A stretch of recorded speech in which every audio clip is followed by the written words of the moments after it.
game. So I almost kicked him off the panel, but but yeah, actually, he wants to just get started very quickly. I guess it could start with Steve. We're gonna be real brief about it. Well, I just want to say one thing before we get started. So my entry into house music was very interesting. I'm a church girl. I'm from Gary. The first time I went to house music was at the Prop House in Chicago, and I don't know if everybody knows about the Prop House. I had on some heels, a skirt, a little purse. When I went in, right? I came in there looking cute. My sister said, "You gonna wear that?" I said, "Yeah, we're going to a club." She had on jeans, gym shoes, a towel, earplugs, and I was like, "Why you got all that stuff on? Where you going?" She said, "We're going to hear some house music." I swear to y'all, the shoes were off. I don't know if how strong that bra was when I was done, but that was gone too. By the end of the night, I was like, I'm a house convert. I'm in for the real. I'm a house head. This movie was phenomenal. Wasn't it phenomenal? It was everything. It talked about every single thing, and I felt so connected. When you talk about a spiritual experience, I was feeling the spiritual experience in this and reliving the history, and I was tearing up because this was the first time I saw my culture, my dance culture, in a film form. So I just want to talk about that. Like, what was your first entry into house music? Oh, we start with me. Okay, that's fine. Um, I was 18 years old. I think I told y'all the story.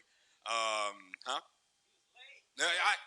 You know, but this was 19. What was it? 1983. I was 18 years old. I started a breakdancing group called the Planet Rockers, and Ralph Rosario was one of he was what's his name was Ralph. Yeah, he was a breakdancer then. And then I saw him DJing house music. So a bunch of my friends got together after we finished rehearsing because my major was theater, and at Columbia College, and they said, "Well, we're gonna go to a party." I said, "Cool." So they all got dressed for this place called the Power Plant, and I was like, "Okay, I'll put on my best clothes and all my stuff. Everything was great, and I'm wondering why I'm dressed up and ain't nobody else dressed up. You know, they had towels and and gym shoes. I'm like, well, I'm wearing slacks and I'm deuced. So I walk in, and like I said, everybody split. And I walked in 11 o'clock at night, and it was a culture shock for me to come back to walk out that door, and it was daylight, and I had to take the bus home. I slept on a Halsted Street bus all the way to 95th, and got to my dad's house. He asked me what I was doing. I said I was just dancing, But house music changed my life because I had never, ever, ever seen straight people and gay people in the same room partying. Because back in '83, we were always told you need to make fun of gay people. Gay people weren't accepted. Yep, they weren't accepted in society. It just wasn't us. But then when I saw two men dancing together, it didn't bother me. It didn't bother me at all because everybody was dancing. And I lost my jerry curls. My hair was nappy after all of that, but I enjoyed it. Uh, One more time. I was later than him, and it was because of this guy. But I really teared up a lot because this is kind of my baby. Because I'm really the one who had this when we went to this picnic in 13. I was like, I've done some film, and I said, this is what I saw, and when I see it in front of us, and I see how you guys are related to it, because you have been house for all your life, and I came in kind of late, and I see I can bring that much joy. We can bring that much joy to you guys. I'm touched. I mean, we spent hours upon hours putting this together, and I mean, like, and on Zoom. Now remember, this is during the pandemic, so have us in California, have us in Chicago, and me in Cleveland. And so, and Cleveland's in Eastern Standard Time, so I'm up to like 11 o'clock because they're all earlier than me. So, and it's a marvelous experience that I've never seen this. I've seen this film a lot of times, but today was different. Today was our first audience. No, go ahead. Yeah. Hello again. For me, it was 1984, my senior year in high school. And so when I went off to college, a long story short, I met his brother. His brother was just a regular old person, but he said, my brother is a DJ. I went to this DJ party, and here he is, DJing a little couple years. I was at that party. We talked about this. I think my microphone's up. So anyway, for me, going in, just dancing all by myself, predominantly white university, okay? And just dancing all by myself, just partying, and that's what house music's like. And then people say, "Where'd you get that dance from?" And I'm just dancing all by myself. Next thing I know, the next party, everybody doing the exact same thing. So I've always loved it. Here we are, making music, doing a movie together. I will say that when I would go to house parties, I would do the same thing because I didn't know how to dance. Again, I was a church girl, so I would watch, and I'm like, oh, okay, that's the step. Okay, I got that step. I got that step, and I would be in it. Something that I thought came up with then in the film Matthew 22:14. For many are called, but few are chosen. Come on. The chosen few came from. Right. And I just want to kind of bring that into you all.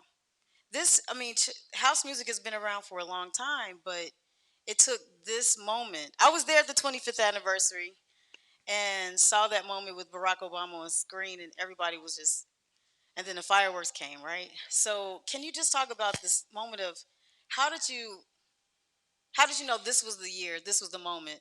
We're going to go through the pandemic together. We're going to be on those Zoom calls. We're going to devote our time for all these hours and almost years, right? 6 years that it took to film. Yeah. So we had the idea, and Steve and I talked about it in 13. It came to fruition, and I was able to sit down and talk with the Chosen Few in 2015, and I gave them the vision, and they trusted us, and they said, okay. And when they said they have a lot of people asking them about stuff because it's so popular, people are always trying to kind of take advantage of it, and so um, from that we did so. The stuff that you saw in the clubs, all the stuff that you saw from 2015, from the picnic, all that.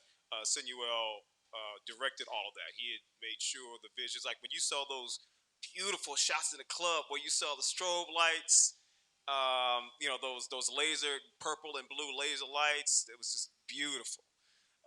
And when I saw it, I was like, oh yeah, that's what I'm talking about.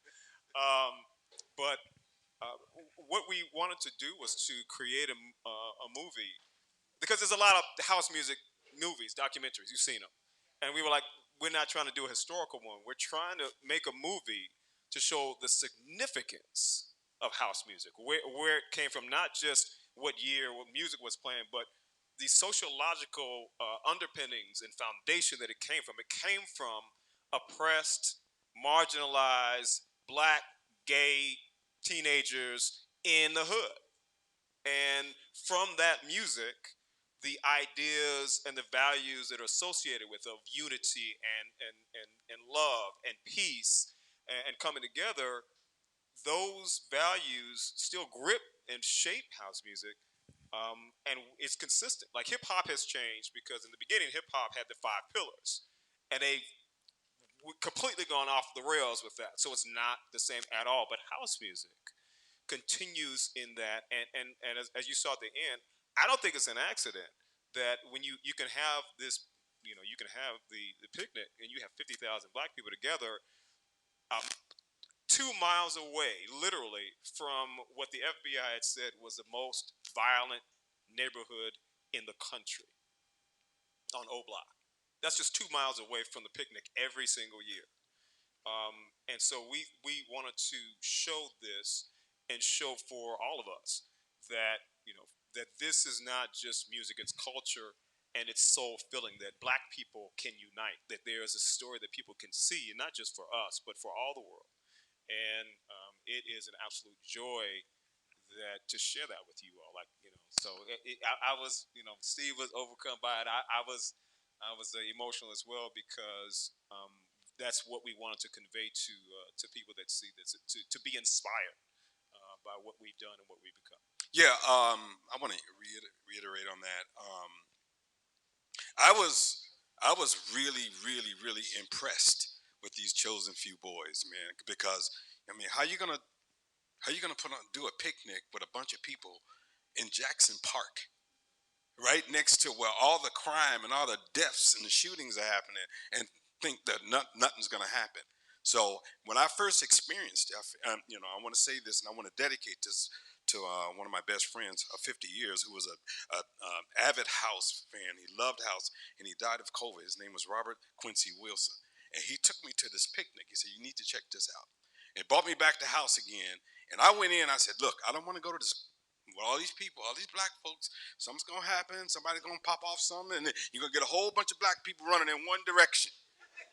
I don't want to deal with that." But when I walked in and I saw these people coming and setting up tents and stuff like that, and I'm like, and when I experienced it, I didn't see one fight, one punch thrown. All I saw was just people dancing and having a good time. And then when they came to me and said, "We need to do this, we need to videotape this because the 25th anniversary," I said, "I'm there because I have to show from white to black to Asian to Mexican and how all these people come together and just have a good time."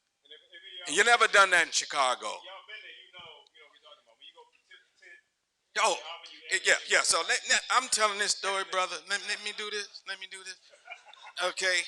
So so when I experienced it, I'm walking down out, like you said, I'm walking down the aisle, and what? Okay, I'm just gonna say this. If you've never experienced a picnic, we're talking about open hearts of every humanity. You walk down the aisle and everybody will offer you everything, a plate, a beer, a drink, or whatever. It doesn't matter because everybody was there to have a good time, and that's what I wanted to show. And that was my duty. Real quick, funny story. Uh, I saw him. He came in the door, had a mask on his face. Now, mind you, we had been editing and looking over this film for months, and so I see his face, and I said, "I know that guy. And that guy, me and that guy are good friends. I know. I don't know where I met him from." And I said, and then he put on the mask. Well, I said, "He's in the film." I said, "That's what it is." I mean, I just knew. I mean, like we had been hanging out. We had been buddies. But I'm just seeing him so many times. Congratulations. Can we give a hand for Charles? Charles,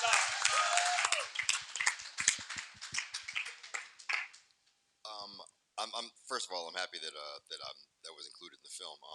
Rod and I have known each other for years. We went to high school together, and yep. And Kenwood is kind of interesting in that it was a high school that, just similar to the picnic, didn't intend for that to be, the turnout, right? People, it just started out as the Hatchet Families kind of reunion, and just more and more and more. But Kenwood ended up being kind of a de facto art school, so it's kind of like Fame, but not exactly, because Jesse went to Kenwood, Wayne went to Kenwood. I did. Chippy, who was the first person who did a song called "It's House" that was used the term house in it. Terry, no, did Terry go? No, Terry went to Hyde Park. But there were just a lot of people that kind of ended up being part of that scene. But it was a piece of magic, and house music kind of started the same way, organically, such that Jesse didn't intend to say, "Hey, I'm going to do the first of this genre that's going to end up, blow up and be worldwide." It's just was, he's trying to make some music, and yeah, I watched house music be born alongside Frankie, because Frankie was one of the early producers, but still there were people who were giving him songs before he really got in the game, and we were standing there together like, "Damn, what is this shit?" And before you know it, it was a big deal. But yeah, house music is one of those things, as I said in the film, that is just full of positivity. Um, and I'm not saying that other genres of music don't sometimes try to get in that, but there's never, and then I'll stop the bitch, then I'll kill the thing. I mean, we don't ever have that in our world. It's just, I'm trying to overcome, and if I can make it, you can, and why don't we do this together? And those are just an overwhelming, amount of positivity that's just song after song, and that's just what it's about. And yeah, to the extent that you guys can carry that and spread that around, please do.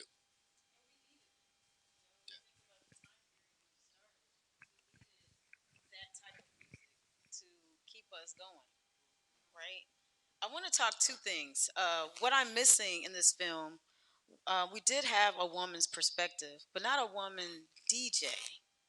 And I'm curious if there's any conversation about adding a chosen few woman to the DJ roster. I know you probably can't answer that because you're filmmakers, but I'm curious about the divine feminine in the DJ world. And there are female DJs, but not in terms of this collective. So I was just curious if there was any conversations about that. Absolutely. That was so. There have probably been hundreds and hundreds and hundreds and hundreds of hours of discussion. I mean, this team is unbelievable. Like literally, when we decided to resurrect the project because the project was dead, when COVID hit, I was like, "Look, ain't nobody doing nothing. So let's finish this." And one of the other themes was the role of women in house music. There are a couple of women, Tony Shelton, Lori Branch. They were at the very beginning of house music. Like Lori was doing DJ battles with other men back in 80, 82, 83, right? She was right in the beginning. And one of the things that we wanted to do was to talk about that, and from a controversial standpoint, say why aren't more women DJs playing at the picnic? And so we weren't afraid to get into all these things. We weren't trying to make a propaganda movie, but so yeah, we certainly that was certainly an issue that we raised. And one of the things that I was trying to talk with another person who was making another documentary, I was really trying to position to be a producer on the project because I was like, listen, what we need to do is this needs to be the history of women in house music because that's a story that nobody's telling.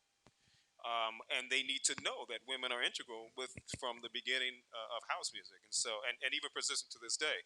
There has been a movement in the pejorative movement for like EDM and others to make it more inclusive. So all these, a lot of the festivals and things are now going out promoting women, getting women to be on the bill. In the last 2 years, actually, so they have made a concerted effort to do that, but it hasn't necessarily translated to the other larger groups. I will say this: the Chosen Few in the last 4 or 5 years have added more women though to the lineup. So they don't play at the biggest times. They'll be maybe more in the morning, early in the morning.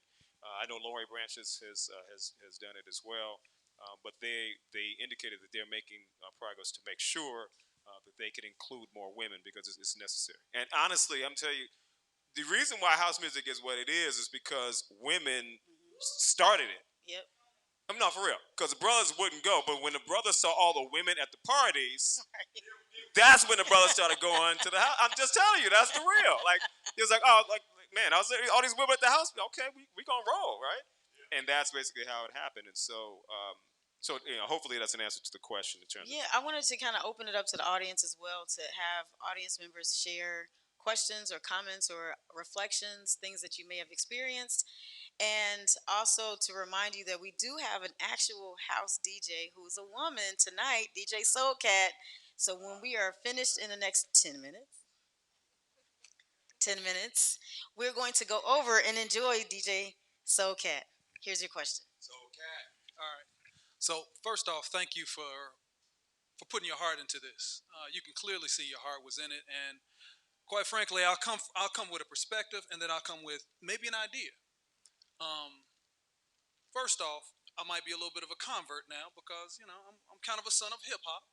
Forgive me, but but but I've experienced house. Obviously, it just didn't take me, and this was somewhat of a reminder of kind of the transformative power of it because as a hip hop guy, regrettably, especially the '90s boom bap, I can't play that in the house with my daughters and my wife, and so I feel kind of like, dang, right? But this is something I could share with my girls, and they could feel it, and I could feel it. My wife could. She's a dance fiend, but we gotta have something we can groove together with. So since I'm a son of hip hop, I'll say this one thing. Obviously, Tupac Shakur, kind of talked about the rose that grew out of concrete. This kind of feels like that rose that grew out of the concrete of Chicago, and to that degree, it feels like if I flip to the idea that obviously we want to promote this in every way we can through Spotify and all of this and all the platforms we can, but quite frankly, I think it could be somewhat of a strategy to kind of push it to the Chicago public schools. It's a bit of curriculum, and in other areas where there's intensity with regard to harmony, because there was a film that I kind of checked out called The Sound of Us within this film festival, and it reminded me of what music can do for you.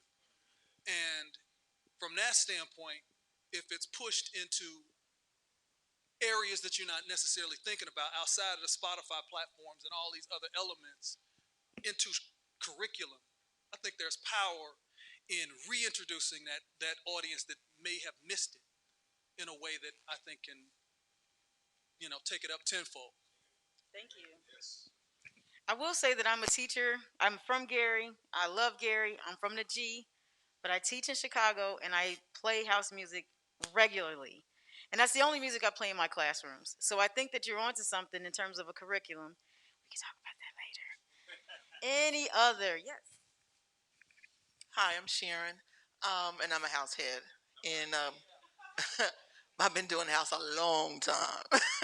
so, what I liked what you guys did. I liked how you presented it. I'm familiar with the Chosen Few. I'm from Indianapolis, though.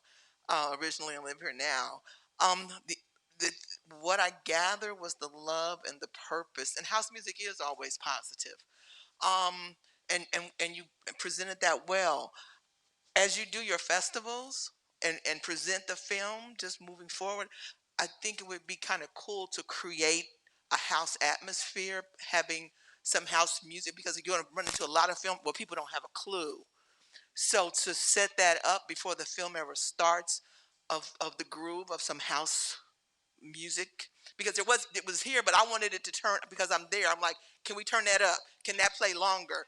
Can I be in the moment of it? So as you guys do your festival, to really punch what you're doing, creating a little bit of a house atmosphere before your film, and then creating a house atmosphere like we're doing now. But I mean, just right in that moment with no pause, because as some things place, I was like, turn that shit up, and so just creating that field, so so you grab the people that have the money at the festivals and they're in there with you and having their first house experience.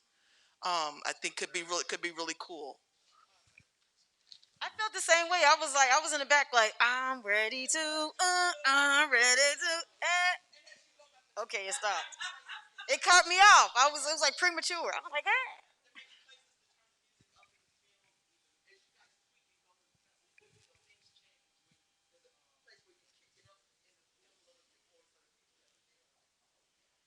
We love the film, though.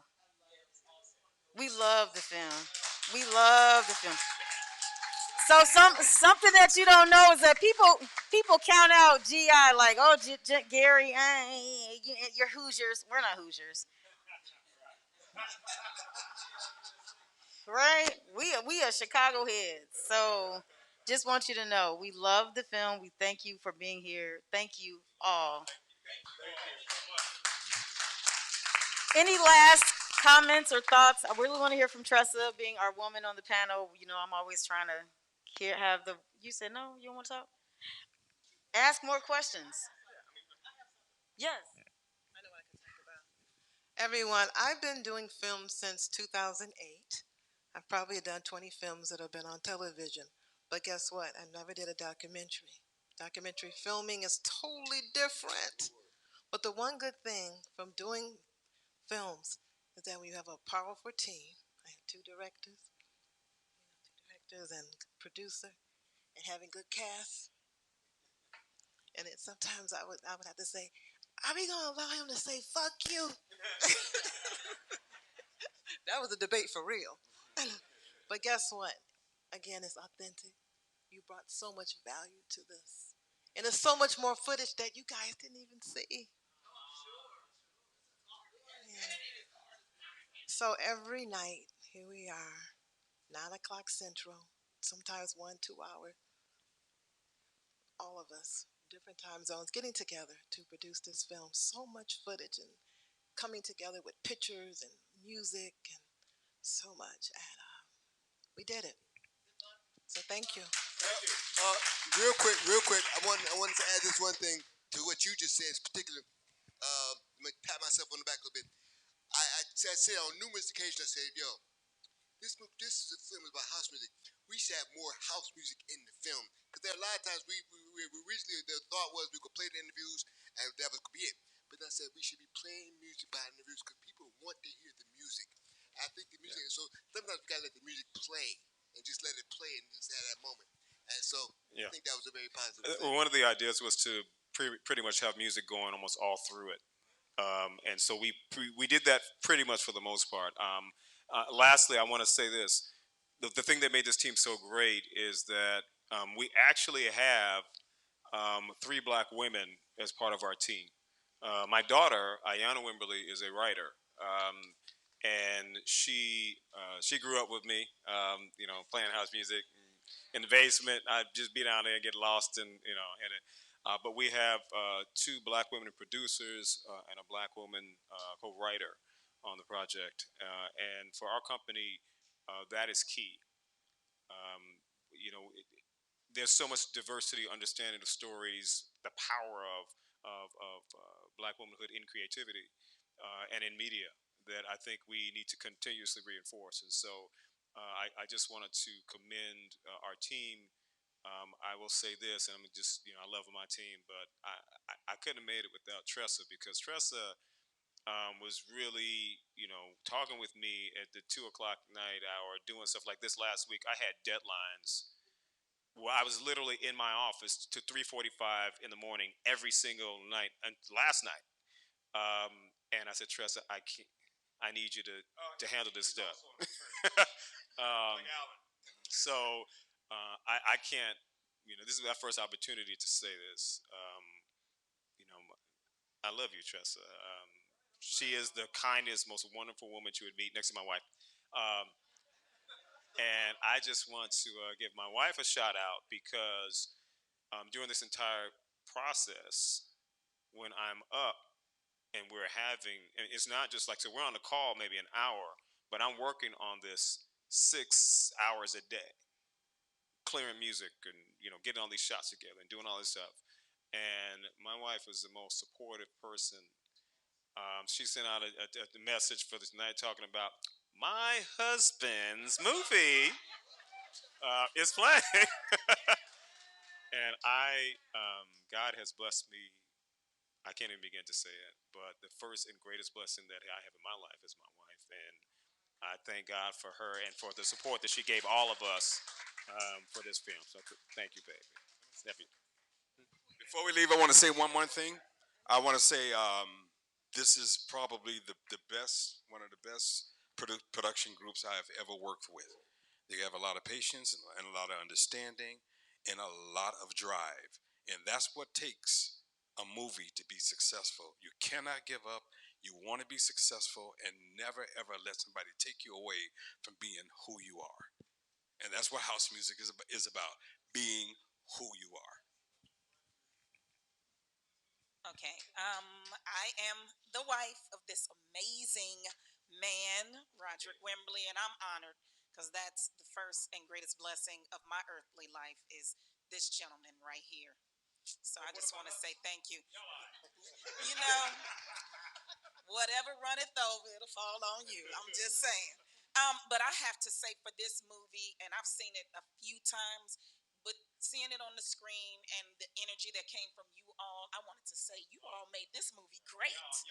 I mean, I've seen it, but I was like, okay, this movie is really good. Oh my God. So with that, I just want to say thank you all for enjoying it. I mean, you just responded to what you saw, but when you responded, it made me proud because I'm already proud of my husband, but I'm glad that he was able to touch you all the way he wanted to. He was able to connect with you the way he wanted to. And two takeaways from this movie for me that I hope that everybody can take away from this is one, we've got to pass this music on to the next generations, the generations that are falling behind us, because if it dies with us, the violence that we see is going to increase.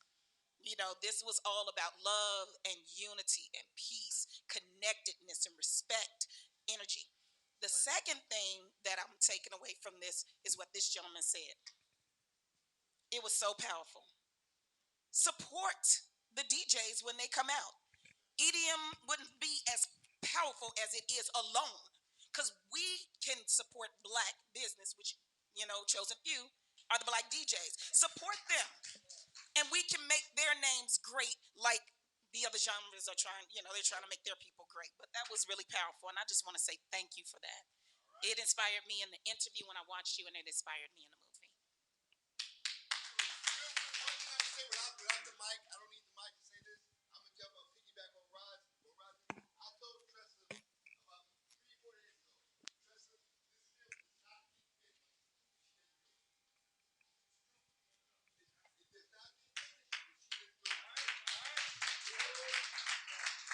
Well, thank you all so much. Thank you to the filmmakers and producers of Woodstock of House.